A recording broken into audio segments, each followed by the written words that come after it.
Iran has 1.08% of the world population, does 5% of the world's cryptocurrency mining, which is considerable.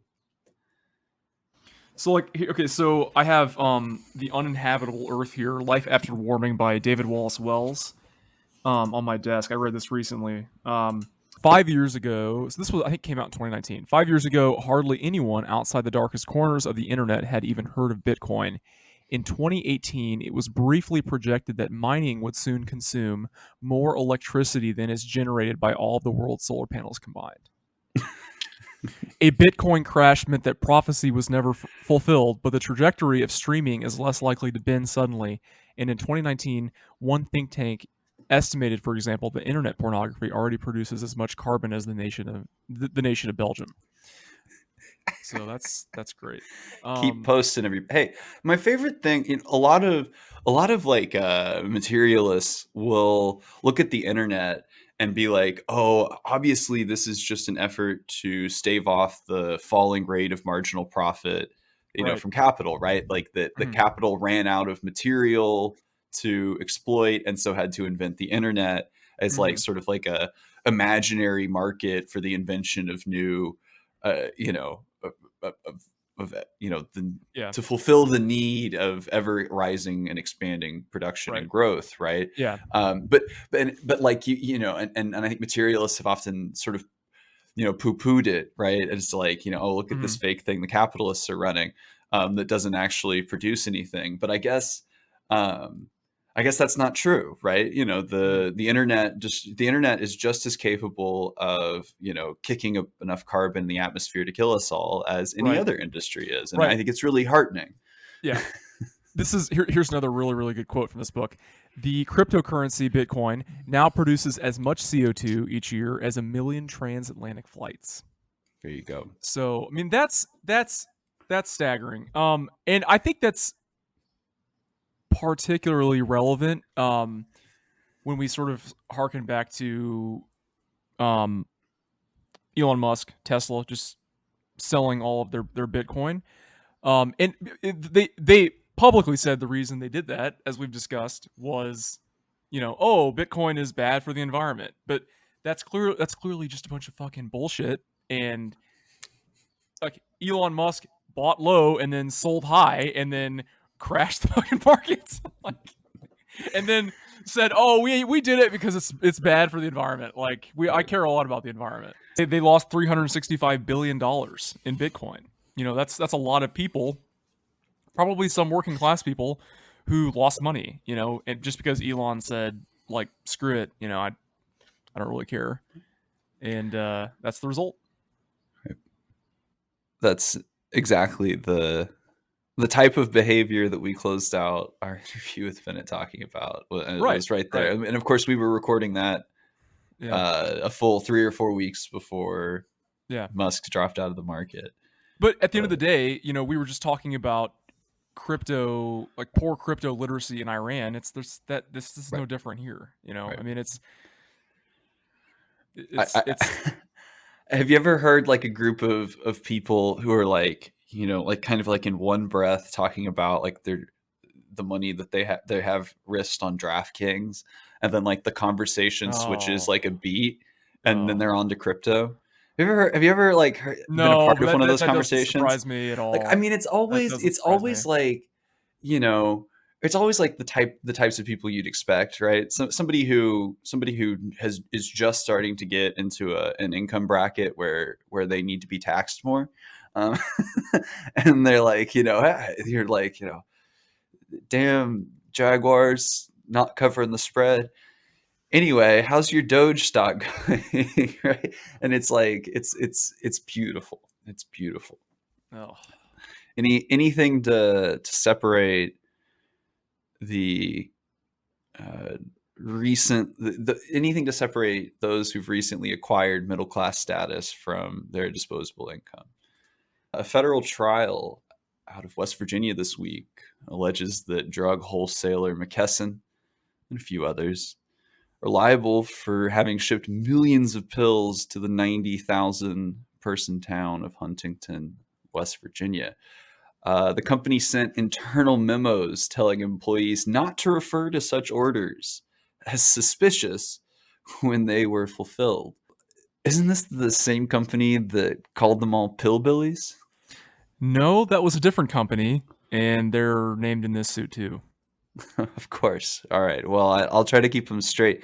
But I think that once you've made your peace, right, with an ideology that's condemned us all to the ravages of climate change and neo-feudalism, what's a few hundred deaths in West Virginia if you can make a buck while you're at it, right?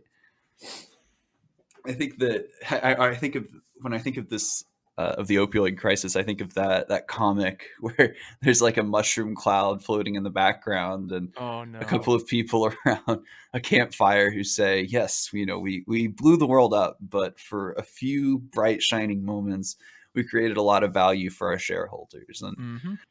I just want to say that area of America is like absolutely gorgeous. So West Virginia is criminally overlooked as a place to go if you're of the outdoorsy type. So, and I that's think for a lot sure. of that stigma has to do with like the very thing that we're talking about right now, in that like the rest of America, looks at West Virginia and they say, oh, it's nothing but pillbillies and backcountry folks there and stuff like that, and those aren't actual humans. Let's stay away. Like that's not those aren't civilized people, and we forget about the humanity there, and therefore we don't go there. So Right. Well, and West Virginia itself is a product of, the Appalachian sense of class consciousness, that they understood that their interests were not aligned with the planter class and therefore did not, secede from the Union. right, And right, um, and so it's, and then of course, at the height of industrialization, that's Union hmm country, right? And yeah, now, and what's been done to the people of Appalachia has been done systematically, over the right, last 40 or 50 years, right? And yeah, now to sort of see, that Rust Belt just, used to elect Donald Trump in 2016, and then hmm just continue to be abandoned and subject to the opioid epidemic, and there's no help on the way from this administration either. nope. It's just They you also know don't receive help from their lovely Joe Manchin, so I mean, I don't really think he gives a shit about them. well, more pork barrel for DC suburban arms contractors, right? Hmm That's really all West Virginia's for. It's just a suburb for people who want to live on the cheap in DC and work for arms contractors in the suburbs. But and as far as anybody in the state house or Washington's concerned, that's who's important there. But but in a more positive note, we've we've we've talked about the impending doom in Ukraine. We've talked about climate crisis in the Middle East. We've talked about opioids in West Virginia. So let's bring it home and bring it around maybe to our interview for today. So let's talk about how the left in Chile just won a majority in the Legislative Assembly that will draft the country's new constitution. And this past week, the Frente Amplio and the Chilean Communist Party made good on promises announced amid the 2019 protests that swept the streets of Santiago, and which culminated in the approval of a referendum last year to rewrite the Constitution. That's the Constitution of the transitional regime set up by General Augusto Pinochet, the Constitution which legalized the coup and all of the ensuing repression on their way out. So the Constitution that closed the back door, that closed the door behind Pinochet, is going to be rewritten. So they win a majority in the Legislative Assembly, and they're going to draft a new constitution for the country. And I can't help but think about the United States and how impossible a feat like that like is at this point. I mean, it, like try telling that to the American people tomorrow that, oh, in the next election we're gonna change the rules and whoever takes the majority is going to rewrite the United States Constitution. How would the public deal with that news? Well, I can tell you what super smart, super reasonable people will say to you when you say that is they'll say, well, I'm scared of what the right will do if they get in the room with a new constitution, right? Mm-hmm.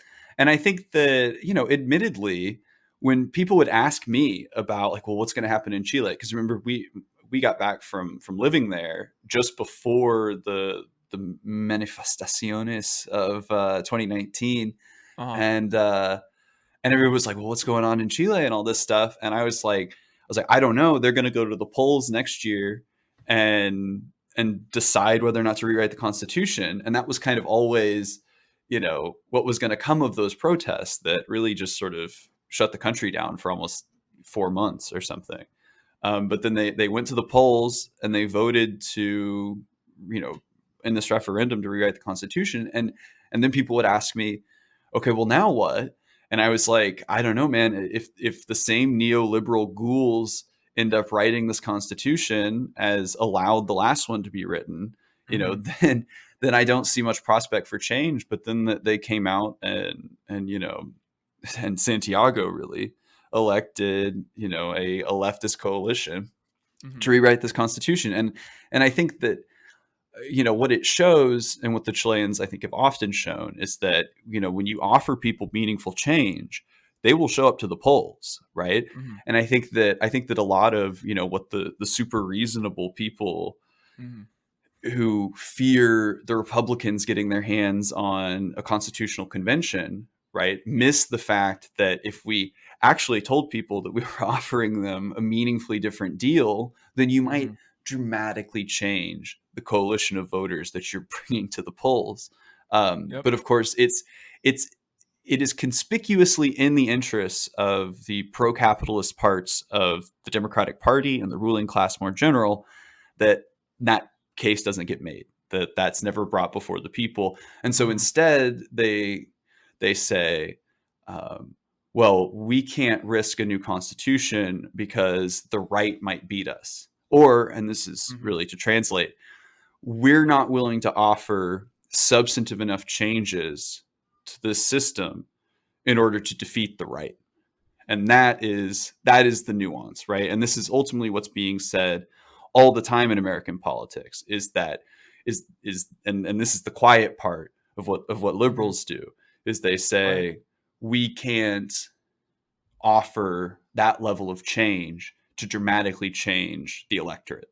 And that's and being able to kind of understand that and the reasons why that is really, I think, at the core of understanding the difference between, you know, what's going on in Chile right now and what will continue to go on here as long as we continue to have an 18th century relic as the framework for our government. Mm-hmm. I just think it's a wildly different world that. I mean, I should let me rephrase this. We live in two wildly different worlds. I mean, I can't imagine, um, I can't envision a scenario that we are living in the United States where, um, after a national election, a new majority rewrites, a decent portion of the United States Constitution, given like, how we as a country cherish this like weird document as like the Bible.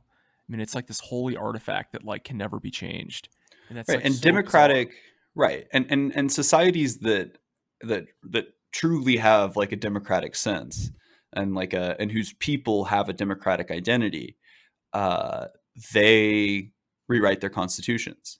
Right. France is I on mean, what, their third or fourth or something. yeah. I mean, You know, how is a document that I mean, has it changed since the inception of the country? No. Like this is not this document is still going to be in existence, ruling the country.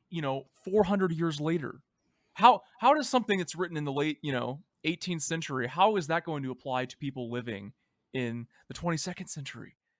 Like that's amazing. That's amazing. like, think about how the Chileans were able to elect this left coalition, right? Mm-hmm. They were able to elect it because they have this parliamentary representation, right? Right. Even within the system set up by Pinochet and his goons, right? They have a parliamentary system wherein it's Yeah. possible to, to take this sort of, you know, to form a coalition like this, and that's something that'll never happen here. And it's one of the reasons that people in the center and on the center left are able to kind of stave off this type of radical claim, is Mm-hmm. because it's Democrats or the Republicans, right? And I think people underestimate how often um, the actual views of people in the mainstream of the Democratic Party are laundered through what's possible because of the right, and Right. how Yeah. how safe certain people at the top of the Democratic Party feel,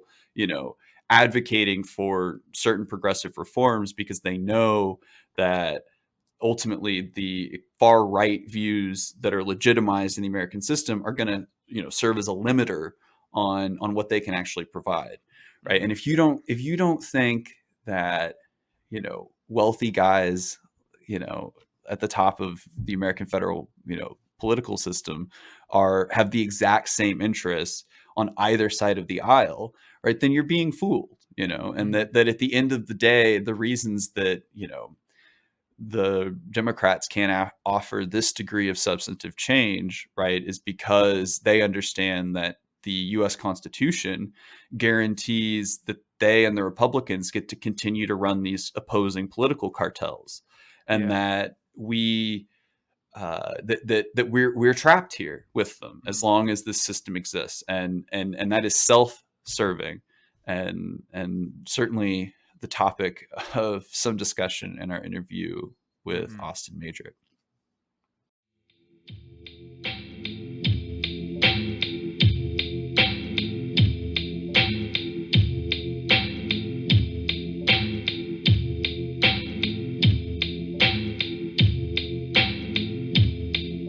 No, Kass Okay. actually. I don't know him then. John, Yeah. John Cass. Well, he's John. Illinois' golden boy. Actually, he speaks with Illinois' golden boy, not he's J.B. Pritzker. no, Oh it's no, John and Cass. he actually has plenty of insightful, important, really revolutionary, some could say, things to say about our esteemed Governor J.B. Pritzker. Hot dogs Oh and no. how Oh. every pleasure in his life is being slowly stripped away from him by His the his liberals his mostly. sons, because of So cancel who is culture, this man? somehow won't. He's a So columnist for John the Chicago Cass, yeah, Tribune. I'm still wired into Illinois politics. Like I still follow like the coronavirus like Illinois subreddit on Reddit, and I get updates on that shit. So like sure. I'm still tapped into it. I still follow like local news in Peoria. I love Peoria, Yeah. but Well, if you I don't know ever this guy. if you're ever looking for some good like a good hate read, I would recommend John Cass. Look In him this up. past year, actually, he Pull it got up, Jim. relegated. John Cass had Yep. He got canceled he yeah, globally. well, he had been on the what was he? It was almost sadder than it. Yeah. John Cass wishes that he was Oh, canceled. he's a Yeah, Tribune guy. Yep. it would have made his entire career to have actually been canceled, but no, he just Right. got kind of like kicked off the second page of the Tribune as a part of like a broader editorial move to get editorials lower down in the Tribune. The Tribune ran editorials on the second page like it was like fucking 1927 or Yeah. something, Mm-hmm. for like, in 2021 or something.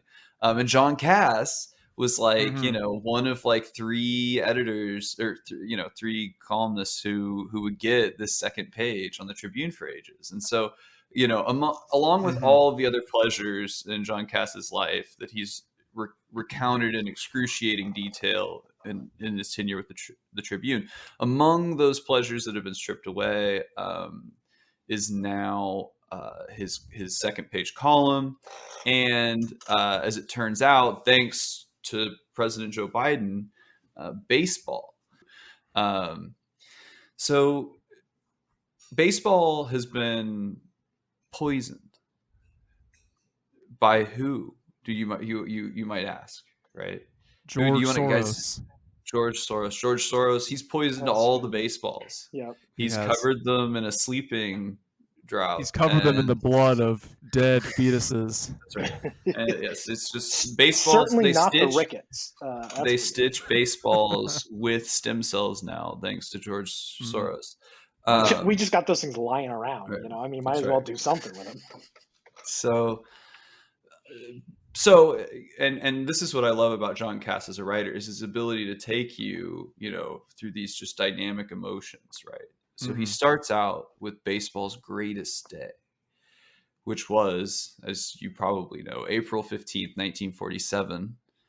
It was the day when Jackie Robinson broke baseball's infamous color line to become the first black player ever to play in a major league game. For the record, I'm not laughing at Jackie Robinson. I'm so excited for where this is going to go. Finally, after centuries of racial discrimination, there was a sense that merit, not skin pigment, was what was to be valued in American life, because baseball was America's game. I want to pause for a moment to talk about how much Jackie Robinson revealed that much of baseball was the gaping, vacuous hole at the heart of American culture. I give you the fan base of the St. Louis Cardinals or the Boston Red Sox, right? Just the dark heart of American racial relations, just utterly laid bare every time this man stepped up to the plate, right? April 15th, baseball's greatest day. John Cass tells us, right? What has been baseball's worst day? Cass asks in the column and of answers. Yeah, Cass asks rhetorically in the column of his newspaper article. I love how he's putting this on the same line as Jackie Robinson. just last Equals. week. Just last week. Oh, man. When the corporate suits of Major League Baseball stripped Atlanta of this year's All-Star game. Oh, how did I not guess this? Son of a buck. Yep. Why? They caved to the racial demagoguery of the most powerful man in the world, Joe Biden, President of the United States. Oh, God. I'm going to end up being a shill for Joe Biden in like 3 seconds. Jeez. He's the president who pushed baseball into taking the All-Star game from Atlanta because Georgia's politics offend him. He poured his own politics into sport, something that should unite us all. Cut to, like city by city animosities in Europe, being rekindled every time two football teams get together on the he politicized something that should not be politicized. Biden's legacy. He's the president who poisoned baseball. I mean, points for consistency on the whole, like, keep politics out of professional sports thing. That's a good through line for Kaepernick, but oh my God, is he just, shocker, wrong? Well, what Cass has here again is the thing that I was just slinging around in my brain listening to you do that was watching Jen Psaki and MSNBC and everybody talking about how much, and airing the clips of Joe Biden saying over and over again that the decision of the MLB is up to the MLB, that they just weren't stepping into it at all. So, well, the thing with Cass, the way that this sort of fits into the constellation of Cassian thought, if I as we say in the Midwest, right? They won't know this outside of the flyover. We really actually say that as we're drinking our Goose Island 312s. Right. Pretending in the middle of a Chicago winter. Yeah, we know what that's doing. Right. As we enjoy our gourmet tacos in a former Latino neighborhood. Right. And muse about Cassian thought, because this is what it's like in the Midwest. So Cass goes on and he makes this thing. He trots out all this stuff that Biden said at his inauguration, and all this stuff that only children would actually put any stock into, right? About ending the uncivil war that puts red and blue against each other, and all the stuff that that a child would believe in. But the other day, Cass writes, Biden opened his baseball soul to ESPN, and the demagogue came out. I love this depiction that he's got going sort of throughout this of Biden, and so you have Biden opening his soul and a demagogue coming out and terrifying the corporate suits of Major League Baseball. Joe Biden. Terrifying corporate suits. Over under on the number of John Castro cottage cheese brain who think that demagogue is actually the Demogorgon from Stranger Things. That's right. That's yeah. And I think he really, in that sentence, it shows you that he's kind of and Dungeons and Dragons. I should add. Some degree of mysticism. But what flows through here, right, is he has this critique of basically he doesn't like that some Democrats are calling Georgia's new voter law Jim Crow, right? That in Jim Crow there were black people. They all went to the same schools together and were meted out extra judicial justice on the streets and all these really terrible things that don't at all go on at all today anymore. Right. And then, he's thumbing his nose at people who would, take the addition of a voter ID law to all of those other things as a neo Jim Crow. And he's sort of, thumbing his nose at this idea. Right. But the while, I really want to take it's just like that meme that's like corporate needs you to find the difference between this picture and this picture. Oh, they're the same. It's like John Cass explaining all of the ways he doesn't think this is Jim Crow, but actually obviously is. He's like here's a man who lives in Chicago, and he's like, under Jim Crow apartheid, schools were separated by race. They didn't serve blacks at restaurant lunch counters, and some of them were even killed and just extrajudicially. And this man lives in Chicago, and he doesn't think, and he thinks that all of these things are absurdly distant things of the past, and that the rising tide of voter ID laws is not a part of that context. This is also the man who's completely ignoring the fact that there is a SARS pandemic going on, and is upset that the MLB, did what it did. And there's he's the kind of person that's still getting upset that fans aren't allowed to go into stadiums and drink a bunch of beer and silently spread virus to their obese neighbor who dies. That's the American way. You can already hear it. He's already started to hate read it. But it's the only appropriate way to do it. While he's doing that, the other voice you hear is the voice of Austin Mejdrich. Oh, Austin, hey everybody. Would you go ahead and introduce yourself? Well, it's good to be with you, boys. My name is Austin Mejdrich. I don't know what all to say here. Currently engaged in the marvelous and constant brain rotting field of professional politics and government. Originally from a semi-rural kind of small town in central Illinois. Now a transplant up to the northwest suburbs of Chicago, and living the dream. So very excited to be with you guys. Country boy in the belly of the machine. Mm-hmm, mm-hmm.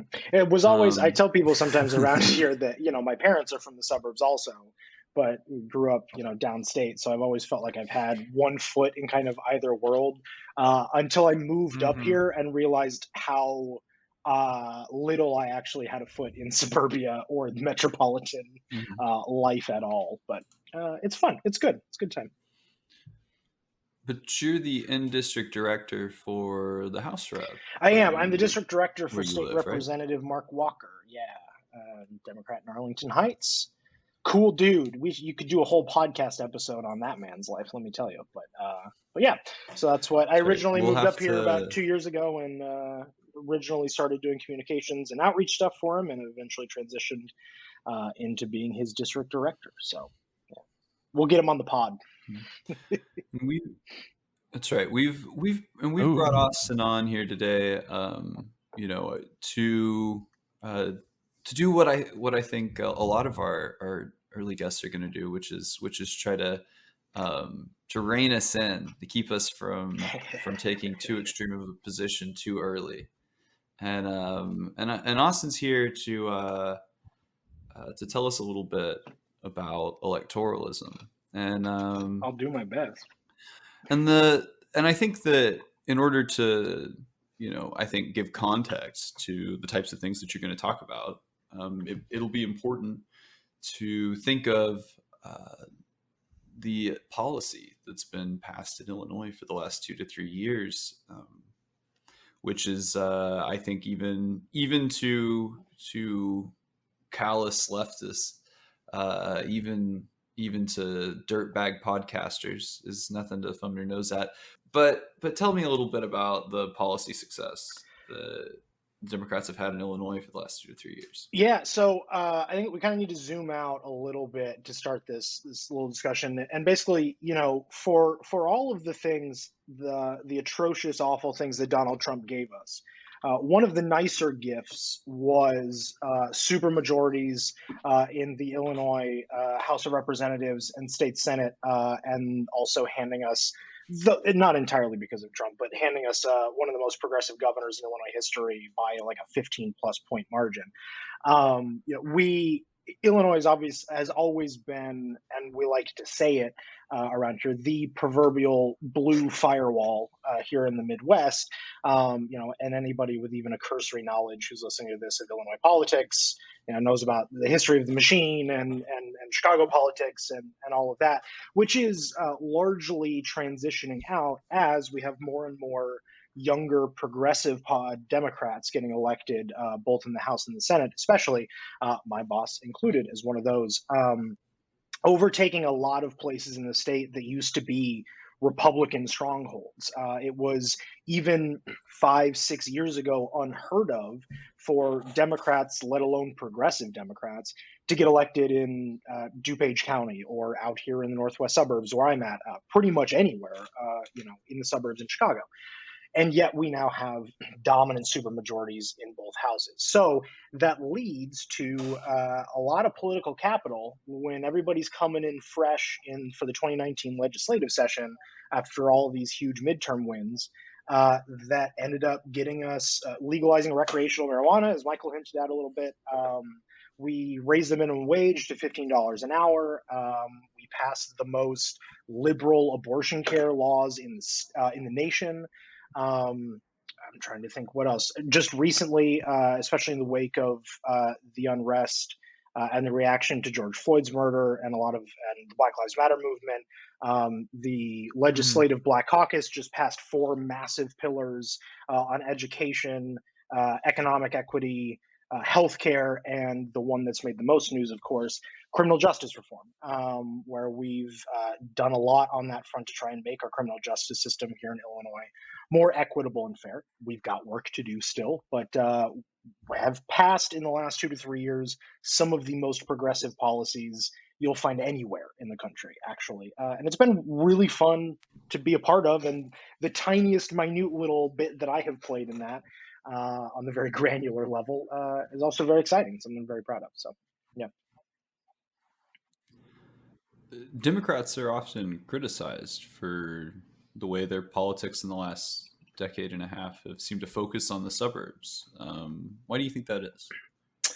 Well, I mean, the suburbs are where politics are happening now. There is certainly in Illinois, but we're seeing the trend across, states around the country. The suburbs are transitioning from, like I mentioned, once Republican strongholds now into new Democratic areas. So this is where the battles are being waged for the hearts and minds of the American people, if you will. And so it's I think we've gotten a little luckier that in the post-Trump and in the age of Trump now, progressives could also be a part of that equation. But for years and years and years, it certainly has been playing to the civility, quote unquote, and moderate nature, if not, center right leaning nature that the suburbs have historically exemplified.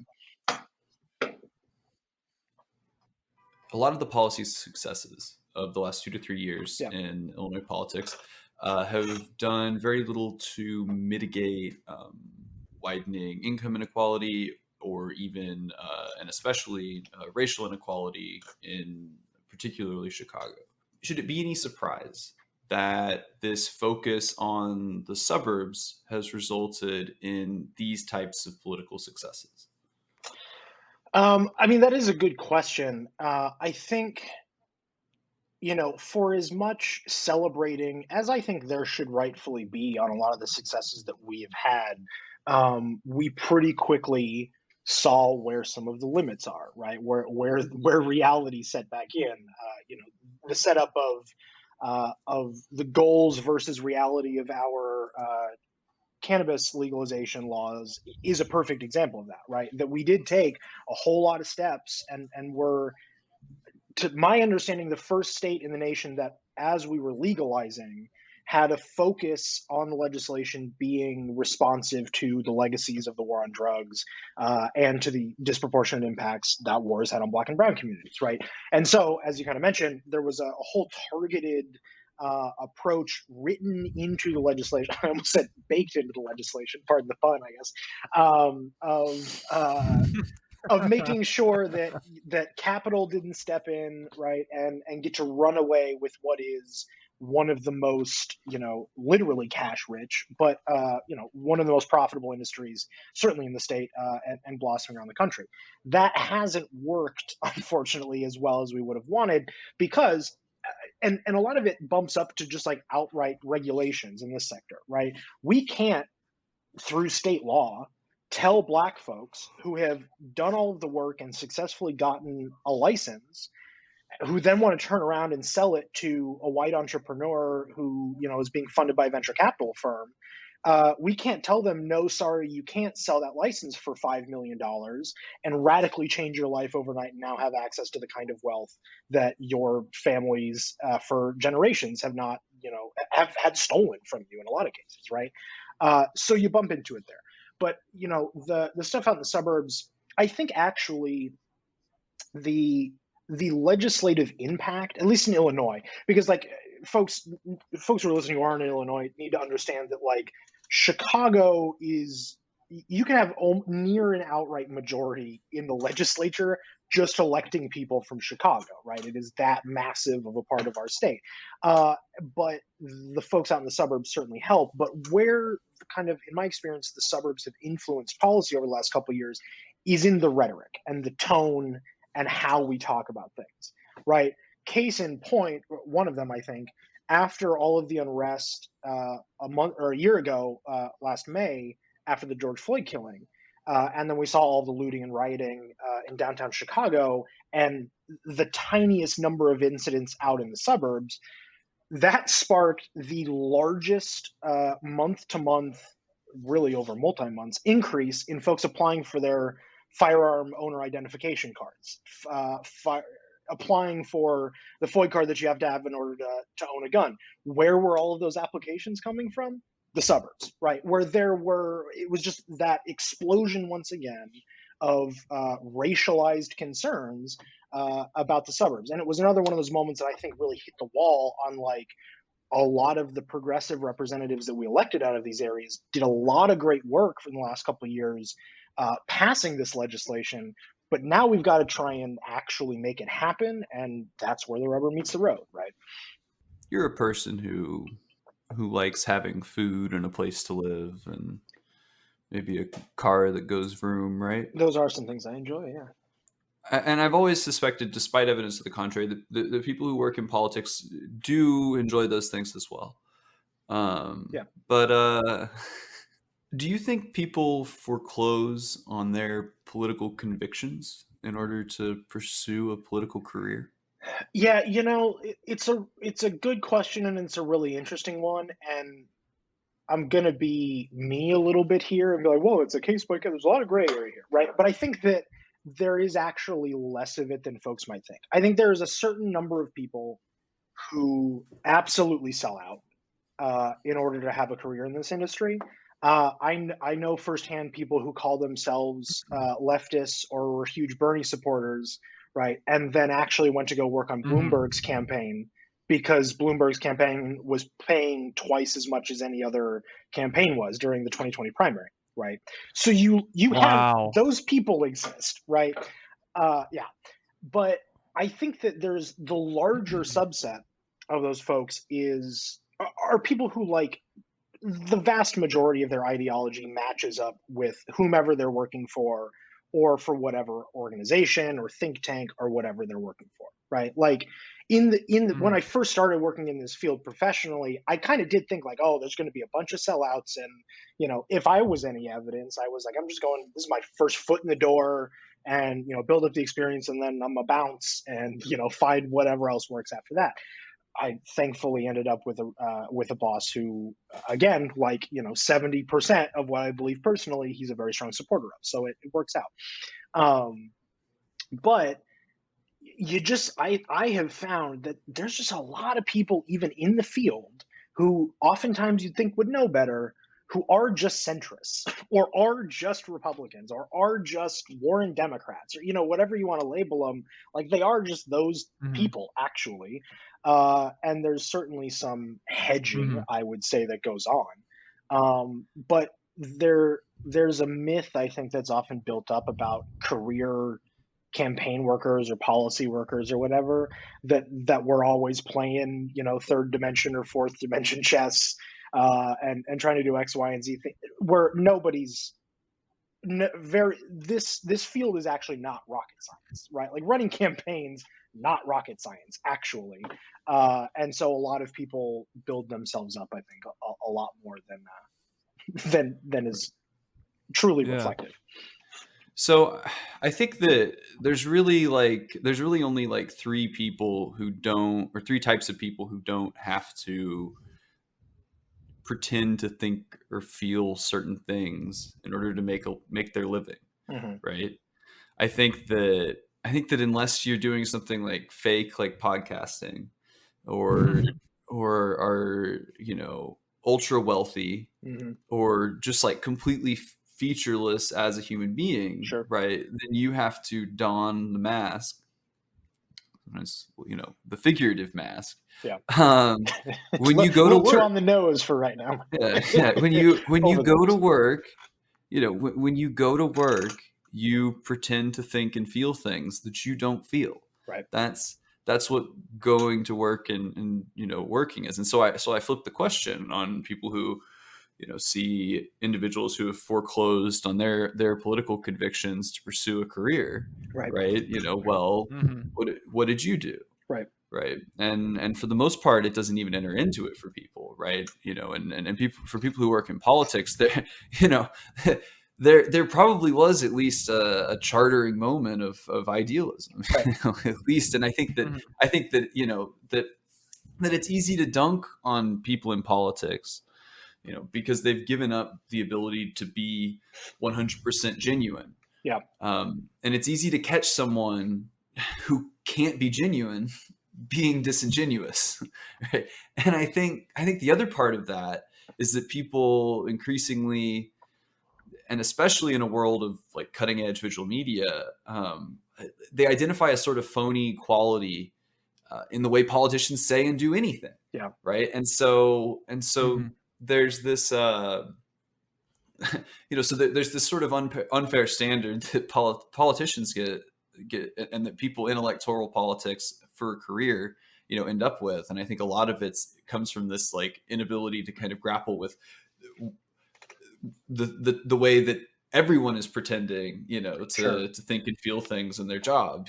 Yeah, I think to that point, one of my colleagues and a good friend of mine has lately been taken to calling politicians, and I think especially the cynic in me, but I think this is mostly true in a lot of cases, is that politicians are mostly just empty vessels. That's what he says, right? To just be pushed around wherever.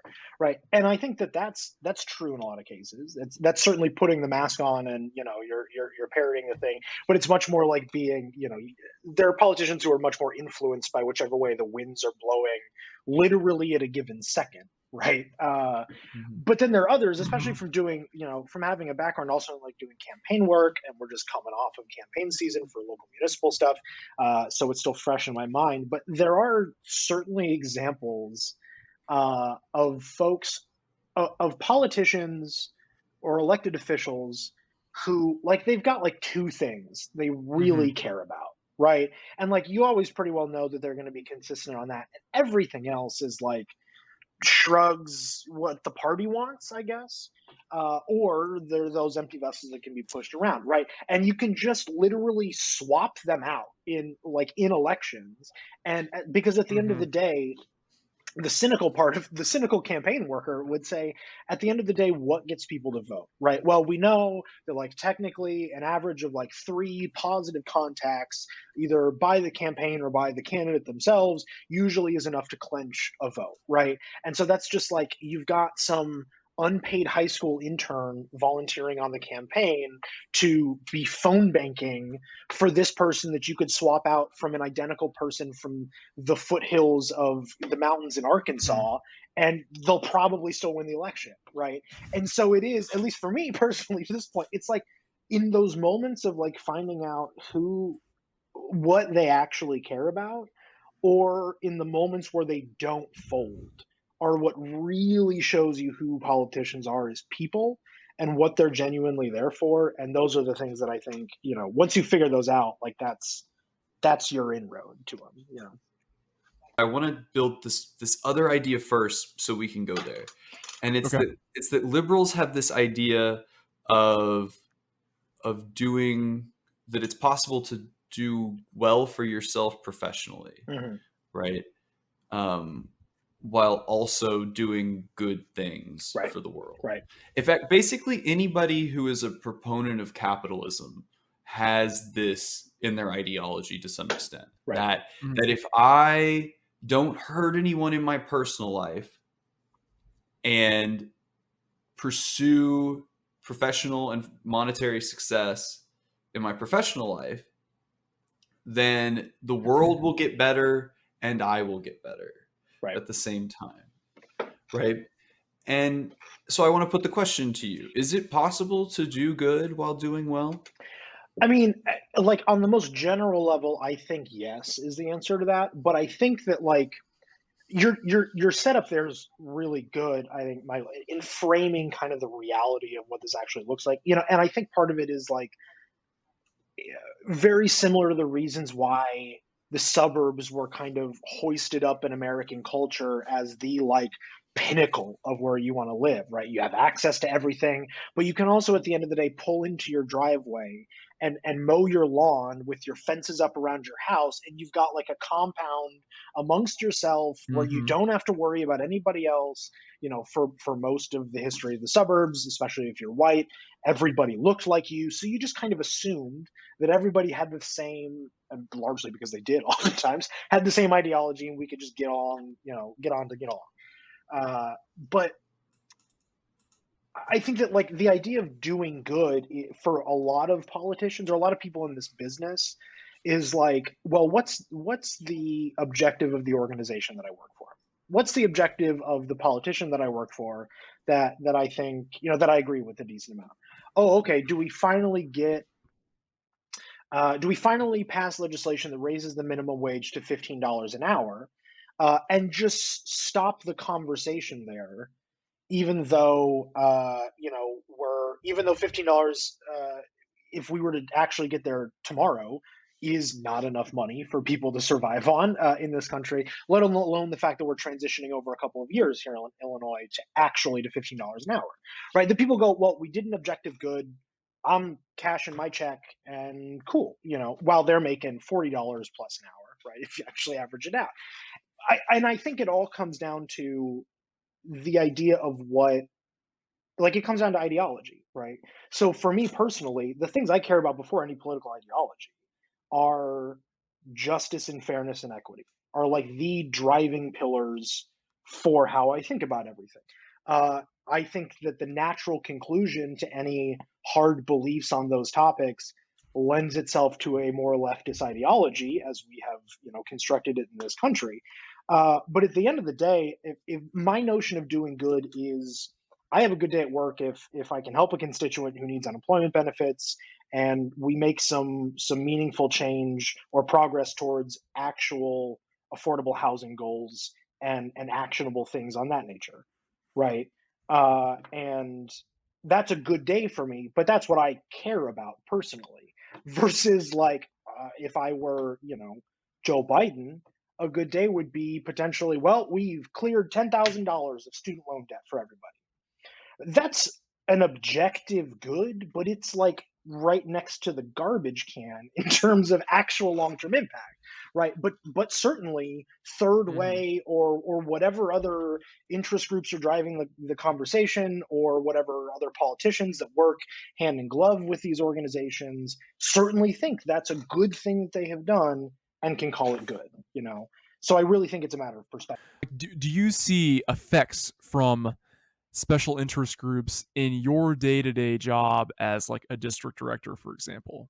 And Sure. if not, like what sort of rumblings do you hear from your rep and just Illinois politics in general about that?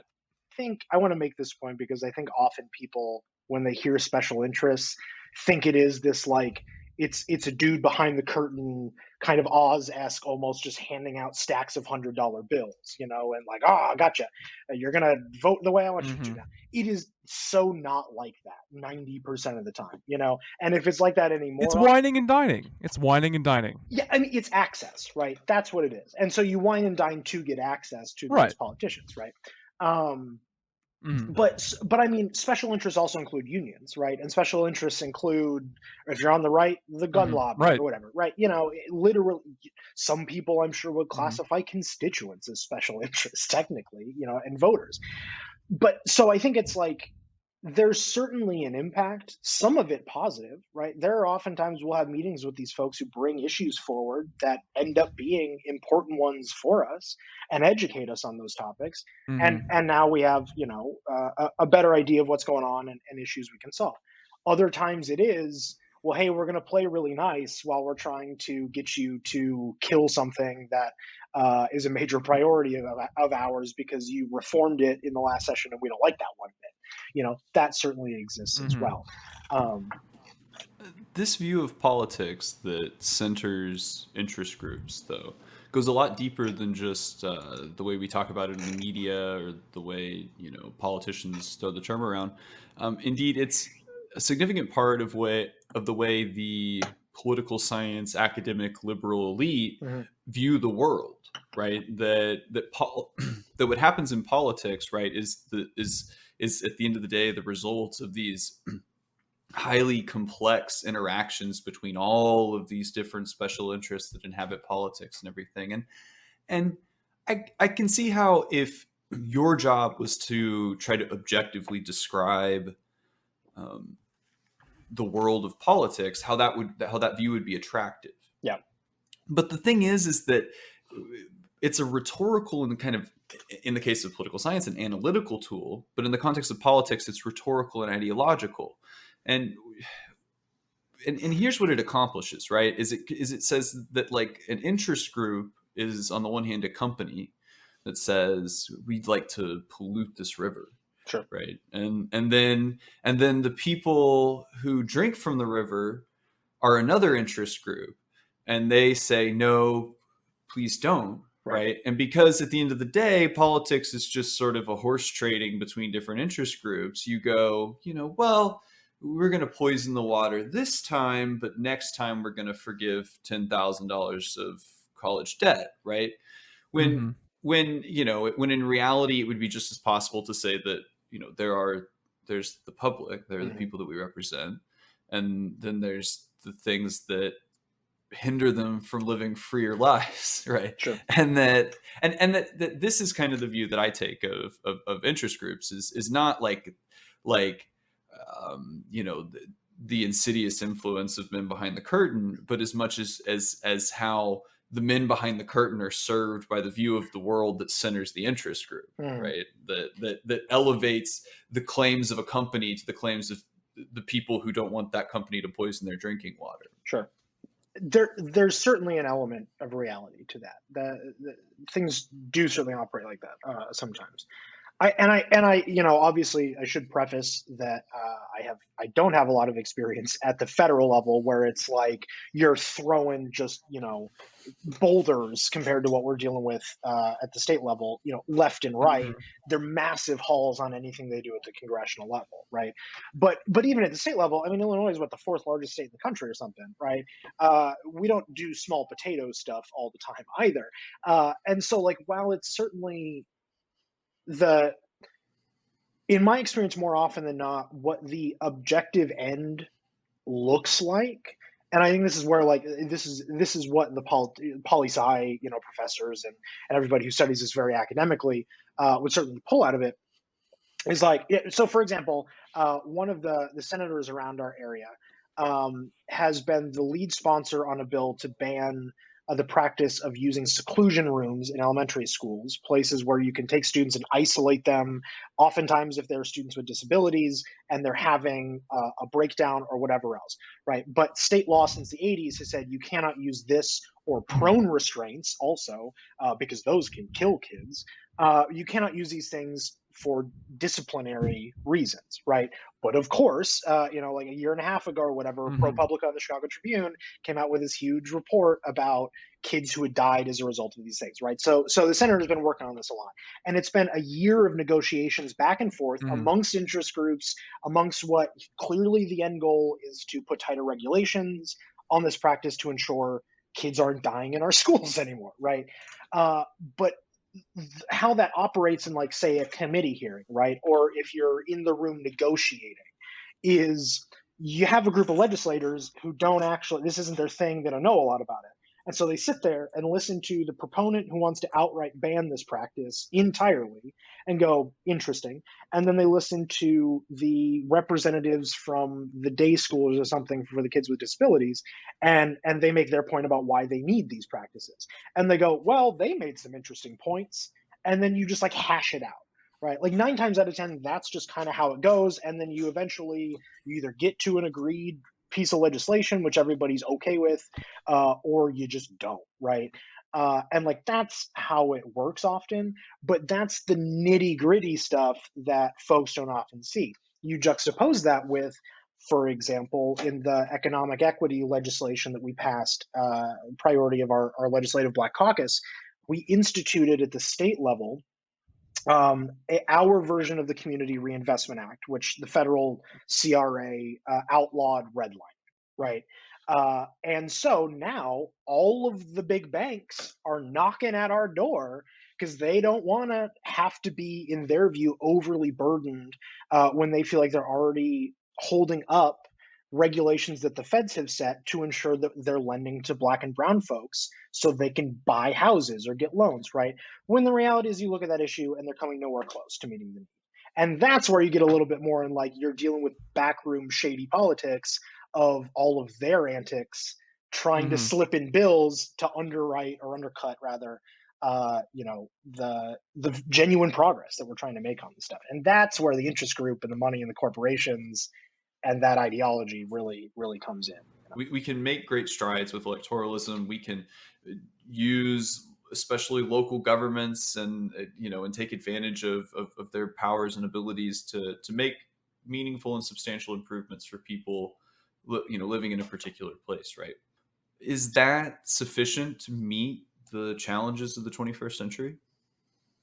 The issue comes down to, for me, what else do we have? Right? Because if you take an objective look, I think, at the society that we have and the politics that are dominant in this country, we don't have anything that would ever come close to, in the next 5 years, let's say, at least. I think even 10 or 15, which is when the scientists say, hey, we really got to start paying attention to climate change and before the whole world just friggin' melts or something, like in the time that we are projected to have left here, there isn't enough political will in this country I think, to make the types of absolutely radical systemic change that would match up with our ideologies, right? What the three of us, at varying degrees, want to see out of our political and economic systems and in our society, I don't think the will exists to get there. And I, though obviously, It admittedly, doesn't. being somewhat new to this field professionally, at least, I don't know how we get there, right? And so that leads me back to, like, well, how do we do the best that we can with what we have?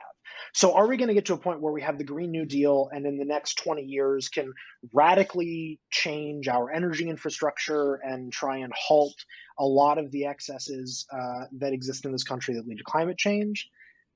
That seems like a slim window to me. But we can make the necessary infrastructure improvements to at least chip away at it enough that, like, we hit 2050 and the world hasn't totally collapsed, Mhm. right? And that, to me, Yeah, you can mitigate some damage. Yeah. right. And that seems to be the most practical way forward. And if I think the thing that annoys me sometimes about, and Michael knows this because we've had these conversations separately, but, like, I do get very hesitant about what the left, quote unquote, and I mean, like, actual leftists and DSAers and whatever else, what kind of rhetoric we put out in the American political discourse right now, because it feels so fragile still, right? And it's a project that we all believe in, and I think is fundamentally necessary for, at the end of the day, our survival, right? But that's not often what we hear from the left. It's all the bickering and everything else that happens once you enter into a Mhm. partisan landscape, right? But without a clear vision of the things that we can accomplish that take us to the next step, I don't know how we get any further down the road. And so, therefore, the only avenue that we have right now to do that is through electoral politics, I think. Do we not see more of a push on the left to use our electoral structures to call for a new constitutional convention? That's a fun question, because I think there are a couple parts to it, right? I think first and foremost, liberals get scared about it because the right will be there also at the convention, and if we're fighting over the placement of a comma or certain With clauses, guns. right? Exactly, certain clauses in the Second Amendment that Anton Chigurh, he might as well be, Scalia has just decided for us, is means that everybody has the right to bear arms. Well, does that become the right to actually bear assault rifles? Or how bad can it get? I think is what liberals often worry about. And I don't think that there are too many things they would realistically want to change in the current constitution. So that's probably not a huge, goal of theirs. Versus us, or folks who we know who would want to do that kind of project. Yeah, that you might have an insurgent electoral movement in this country that made as one of the issues in its platform, a constitutional convention. Right. That said, unfortunately, we don't have a Jean-Luc Mélenchon in this country. Right, but that's the thing, right? Is that other democratic countries are not, other republics are not still walking around with their 18th century constitutions, right? And are can we meet the challenges of the 21st century? Where we're reaping what was sown by the world created by this constitution. Right.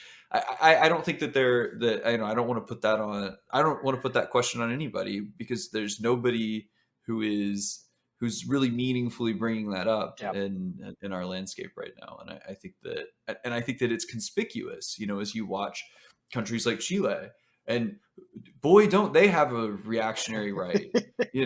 Boy, isn't the right in Chile scary? Yes, it is, but there they go, right? To remake the Constitution, because that's what people who believe in democracy do, right? Is they update it. They, identify systemic problems, and then they alter their mechanism of governance to meet them.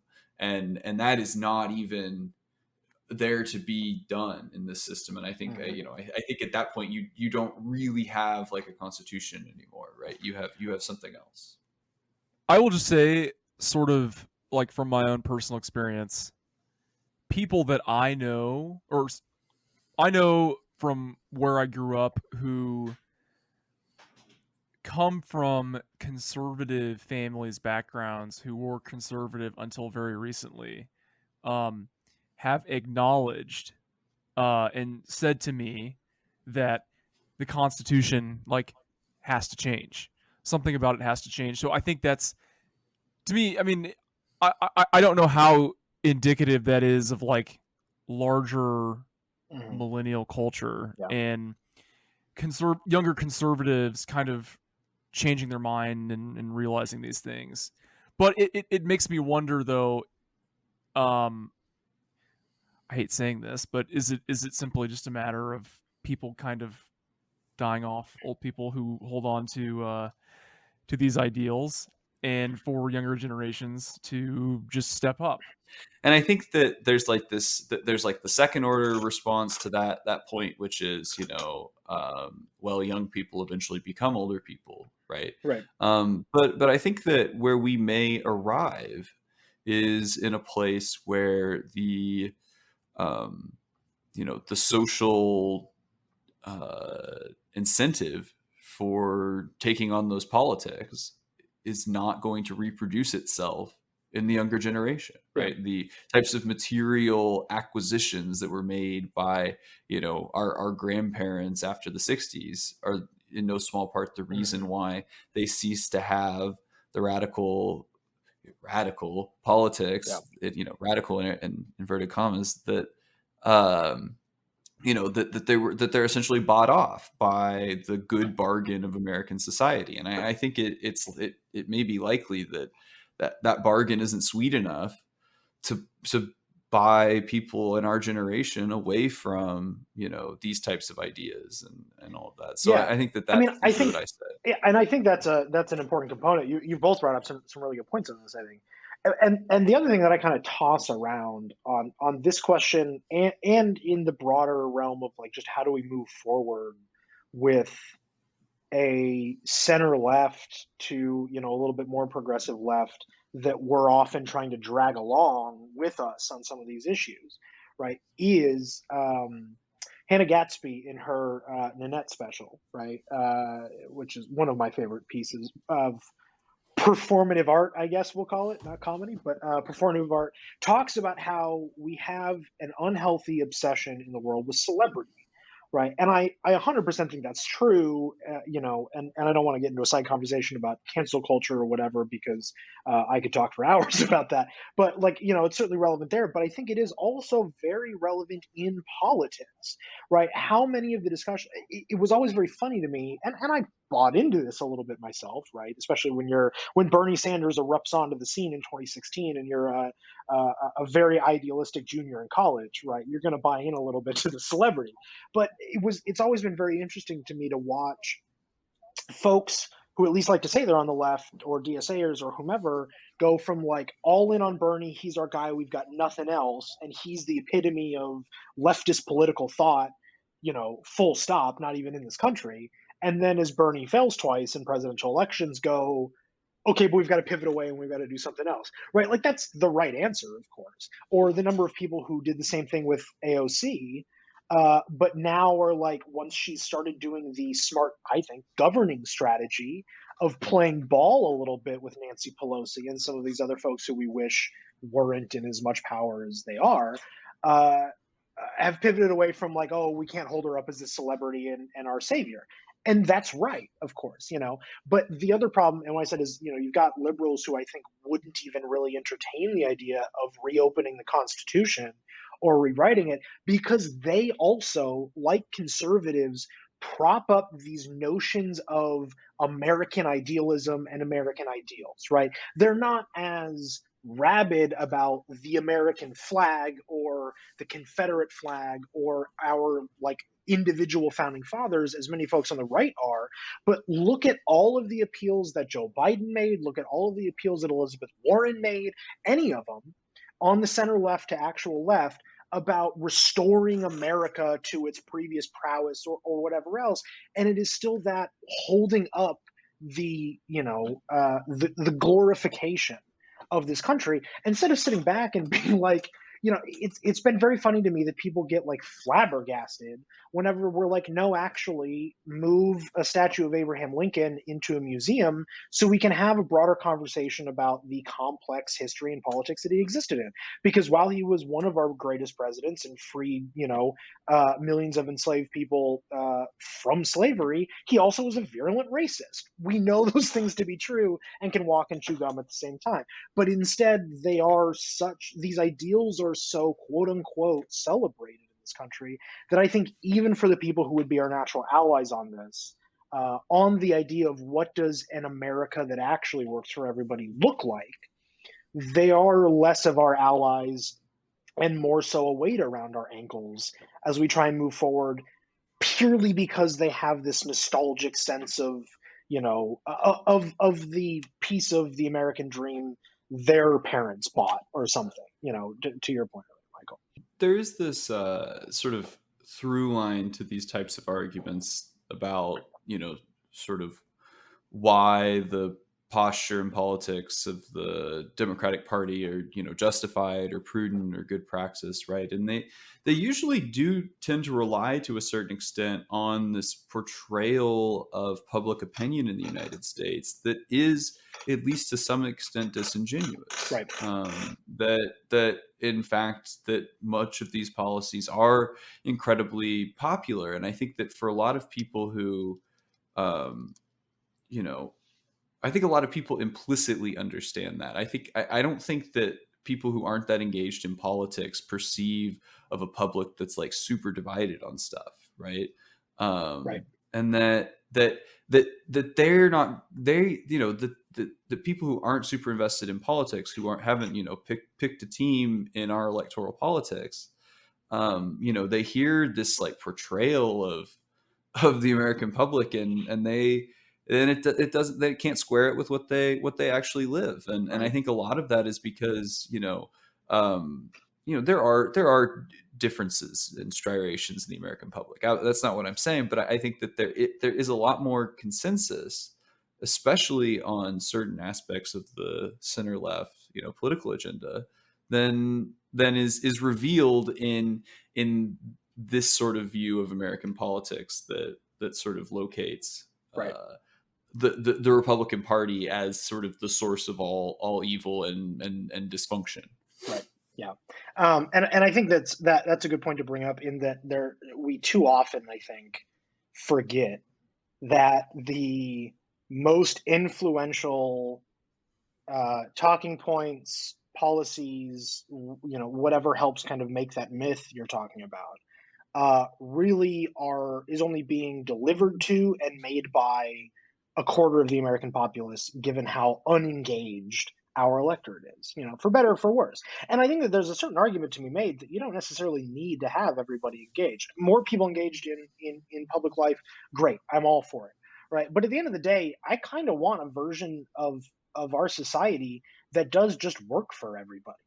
Right? Like it will be a success when we come to the point when you can live your life largely unattached from whether or not the state, the enforcement wing of the state, might murder you in the streets.